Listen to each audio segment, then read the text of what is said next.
महाराज, कैसे हैं आप लोग? उम्मीद है ठीक होंगे। मेरा नाम है मोहित शर्मा और आप देख रहे हैं मेरा और आपका अपना यूट्यूब चैनल हिमाचली थ्रॉटल। तो आज की वीडियो में हम बात करेंगे BS4 के जो व्हीकल्स थे वो बैन होने पे आ चुके थे, क्योंकि अब BS6 के फ्यूल नॉर्म्स पे गाड़ियाँ चलेंगी, जो कि मैं आपको पीछे व्लॉग में बता चुका हूँ। अगर आपने वो व्लॉग अभी तक नहीं देखा है तो अभी आई बटन में आपको ऊपर पॉपअप शो हो रहा होगा, आप वहाँ पर जाके देख सकते हैं उस वीडियो को। आपने थंबनेल और टाइटल से बिल्कुल सही सुना, BS4 की गाड़ियाँ अभी बैन नहीं हुई हैं, क्योंकि पहले डेडलाइन थी BS4 की गाड़ियों के लिए, जितने भी टू व्हीलर्स थे या जो भी गाड़ियां थी BS4 की, कि वो 31 मार्च यानी 1 अप्रैल से पहले की डेडलाइन दी गई थी। 2020 1 अप्रैल 2020 से पहले की डेडलाइन दी गई थी कि उससे पहले इनको जितना भी अपना BS4 का स्टॉक है इंडिया में वो सारा क्लियर करना है, और उसके बाद जितनी भी RTO में अगर कोई BS4 की गाड़ी लेके आता है तो उसका रजिस्ट्रेशन नहीं होगा। तो अब कंपनीज को समस्या फंस गई थी कि अब क्या किया जाए, क्योंकि BS4 का 7 लाख का स्टॉक था। हाँ, सही सुना आपने, 7 लाख का स्टॉक इंडिया में अभी भी है। जब मैं व्लॉग बना रहा हूँ तो अभी भी इंडिया में 7 लाख टू व्हीलर्स का स्टॉक है। तो कंपनीज ने सुप्रीम कोर्ट से दरख्वास्त की कि हाँ, अब जो भी स्टॉक बचा है तो उसका क्या किया जाए, और ये डेडलाइन जो भी है इसे थोड़ा आगे बढ़ा दिया जाए। कंपनीज की ये समस्या देखकर सुप्रीम कोर्ट ने भी ये फैसला लिया कि जो भी ये डेडलाइन थी उसको 10 दिन आगे बढ़ा दिया जाता है।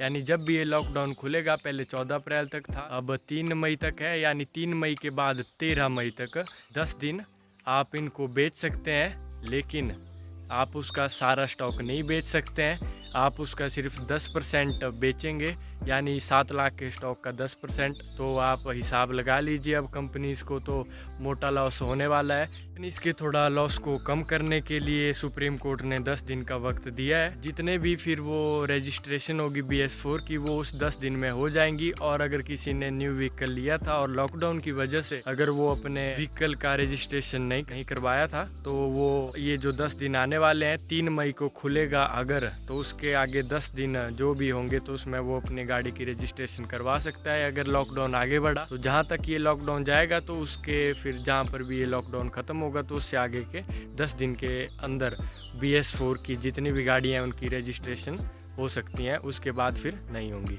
तो खुशी की बात ये है कि 100% स्टॉक यानी 7 लाख का स्टॉक खड़ा है, तो उसमें से 10% टू व्हीलर्स बिकेंगे, तो उसमें से फिर बाद में 90% का क्या होगा। तो जहाँ तक मेरे को लगता है अब उन्होंने बेचना तो वो है ही, तो वो क्या करेंगे कि जितना भी ये स्टॉक है तो उसमें से 90% जो डीलर है वो अपने नाम करवा लेगा, तो उसके बाद फिर वो सेकंड ओनर करके बेचेगा। अगर वो सेकंड ओनर करके बेचेगा, गाड़ी बिल्कुल नहीं है, बस सेकंड ओनर ही है, उसके बाद आपको बस 10-20 हज़ार रुपये कम में वो मिल जाएगी। तो इससे अच्छी बात और क्या हो सकती है। लेकिन यहाँ पर भी एक ट्विस्ट है, क्योंकि सुप्रीम कोर्ट ने कहा है आप सिर्फ 10% बेचेंगे, लेकिन दिल्ली NCR में आप 1% भी नहीं बेच सकते, क्योंकि आपको पता ही है दिल्ली में पॉल्यूशन कितना ज़्यादा है। तो वहाँ पे आप BS4 की गाड़ियाँ ना ले सकते हैं ना बेच सकते हैं। तो दिल्ली वालों के लिए बहुत बुरी खबर है। और बाकी ऑल इंडिया में तो ये गाड़ियाँ बिकेंगी, लेकिन जो भी डेडलाइन है 10 दिन आगे की, तो उसमें ये बिकेंगी BS4 की गाड़ियाँ।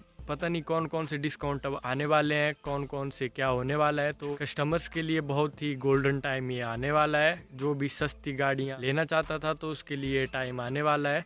तो आप देख सकते हैं क्या आपने करना है, क्योंकि अगर आपने कोई व्हीकल लेना है तो सेकंड ओनर करके भी अगर वो दे आपको 10-20 हज़ार रुपये कम है तो आप ले लीजिए, क्योंकि BS4 की गाड़ियाँ BS6 से काफ़ी बढ़िया है।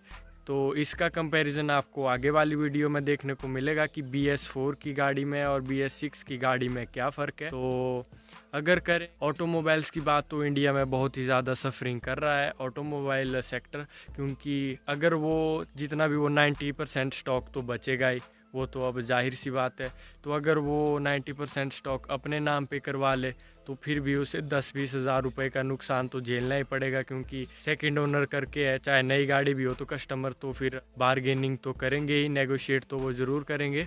तो उसके बाद फिर अगर वो उनको वैसे ही रहने देता है व्हीकल्स को, तो इसमें उसका अगर कोई व्हीकल 60 हज़ार का है तो 60 हज़ार का नुकसान होगा। अगर 60 हज़ार का व्हीकल वो अपने नाम करके सेकंड ओनर करके बेच रहा है तो उसे सिर्फ 10-15 हज़ार का नुकसान होगा। तो अब ये कंपनी को या उस डीलर को देखना है कि उसे लॉस किस वे में झेलना है, क्योंकि लॉस तो झेलना ही पड़ेगा। अगर कंपनी जिससे डीलर वो अपना जितना भी, जैसे आप होंडा ही ले लें, अगर होंडा जितने भी डीलर्स हैं उनके, अगर उनके स्टॉक को अगर बोले कि हाँ इसे वापस कर दो, तो वैसे भी अपना वैल्यू बढ़ा सकते हैं मार्केट में। डीलर्स की समस्या को समझ सकते हैं, क्योंकि 90% स्टॉक यानी बहुत ज़्यादा है ये तो जितने भी फिर डीलर्स होंगे वो अगर वापस कर दे कंपनी, अगर कंपनी मान जाए कि हाँ आप अपना जितना भी ये स्टॉक है उसे वापस कर दें, क्योंकि वही वापस उस कंपनी में जाएं, फिर वहाँ पे डिसअसेंबल हो सारा जितना भी वो एक व्हीकल है उसका इंजन,